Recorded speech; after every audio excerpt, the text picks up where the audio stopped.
Prime Minister Narendra Modi has urged mayors of BJP-led municipal corporations to focus on holistic development of their cities and give priority to ease of living while addressing a two-day BJP mayors conclave at Gandhinagar through video conferencing.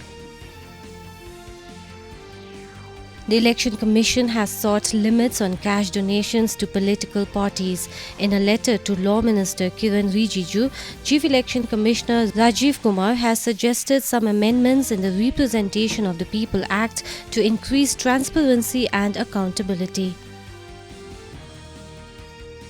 India and Egypt have agreed to identify proposals for expanding cooperation between the defense industries of the two countries in a time-bound manner. Defense Minister Rajnath Singh held bilateral talks with his Egyptian counterpart General Mohammed Zaki in Cairo yesterday.